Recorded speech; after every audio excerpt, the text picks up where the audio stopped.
Okay, so that looks pretty close. So what I'm gonna do is I'm gonna mess around and I'm gonna see the latitude. Okay, so right here I'm in the center, right in front of Skip. And back here, I'm over in my place, in my position where I might videotape, and I'm probably gonna have a camera there. This camera, I don't know, maybe, yeah, I guess I don't have any particular camera on me, except when I get to play a guitar solo, I probably will kind of get in front of this camera. This camera right here, it's going to be over here, I'm going to focus on it sometimes when I'm singing into that camera. This camera, I think, will be the one that a person would solo at or whatever. And then here's the latitude over here. I'm going to go all the way over to the music stand. Here is an album from Kenny and Denny, Today and Yesterday. And these are two guys in Sacramento that have been together for many, many years. Denny Sacco and Kenny Whitcomb.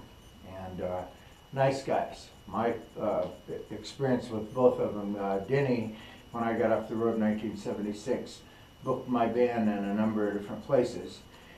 And I appreciated that because I wasn't getting back into the rock scene very easy. Anyway, then Kenny Whitcomb, he owned Mousie's, and in the 60s, and when I did play with Alan, we played at Kenny's club, Mousie's in Davis, California, and Kenny kind of liked our band enough to where he came and recorded at Bill Ray Studios with us. So it was an interesting time. It was a real fun time, actually, and nice guys. Denny, I hope you see this. Kenny, I hope you see this. All right. Anyway, so what I'm doing today is I have a GoPro camera we got last week. We're going to be using it in the real estate business. We have a thriving real estate business, actually, and what my job description is I have about 40 wonderful people that I work with. I try to coach them. I try to take whatever experiences I can glean from people that are in the real estate business that have done it a long time and are successful. And what we try to do is teach newer people to not have to go through the trial and error of learning on your own, but import experiences and things that you would really need to know that'll help you make your business easier.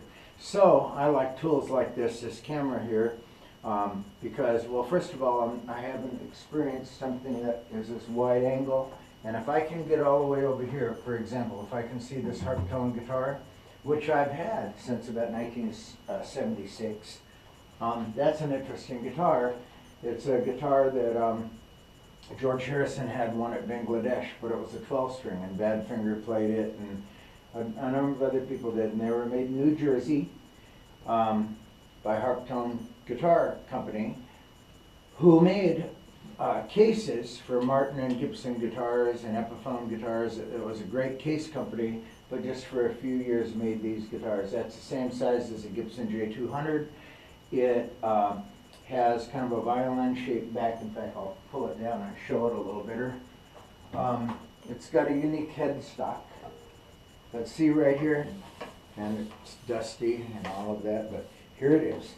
It's kind of a violin-shaped unit. Now, there was a period of time when I had this on display in a music store, and it was up high, Encore Music, up high in a humid area, and I think my neck, might have popped a little bit. You know, old guitars, sometimes acoustic guitars, need to have their necks reset, and I believe that's what I need to do on this guitar. Now, I used to play this all the time. I'd like to get back to playing it. I would like to get some modern electronics and whatnot in it so I could go ahead and play it. I also have an old 66 Gibson Southern Jumbo. I did a little thing on it earlier, and it was interesting. So anyway, since I've had the GoPro camera, I've tried it twice on rehearsals, and what happened is after about 15 minutes, maybe it went as long as an hour, it faded away, but I think that might have been because I never really properly got the batteries charged. So today I did. I went online and looked at up GoPro, and there were a couple of articles about how long the camera should be able to record.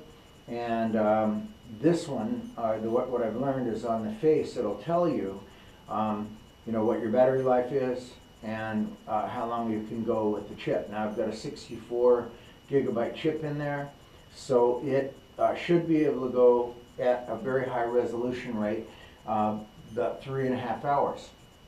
We usually rehearse only 3 hours, and what I'd like to start doing with the band is just recording every rehearsal for a lot of reasons. One is because a picture is worth 1,000 words, and you know, you should be able to get comfortable enough with yourself and want to, you know, present well and be conscious of presenting, so that over time you get better at presenting. And so why not present to a very high resolution cameras in different areas? For example, right now, if I had this other camera, I could be looking over here and then get a shot and then have interesting video, so that folks don't just look at one dimension.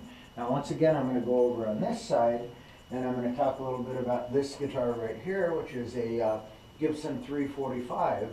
And I've always liked 335s and 345s and that type of guitar, and I play a Harptone guitar now, which is basically a very similar style to the 335, 45, and 55. That one is a 45. The 55 would have a little fancier headstock.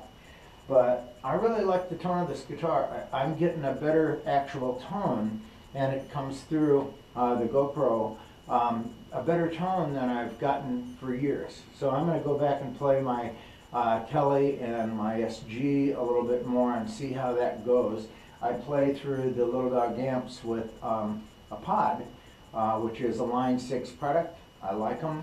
The inexpensive ones. I have a more expensive one that has a lot of latitude that I'm going to probably start using live a little more. And on this little miniature sound stage, I'm considering this a sound stage.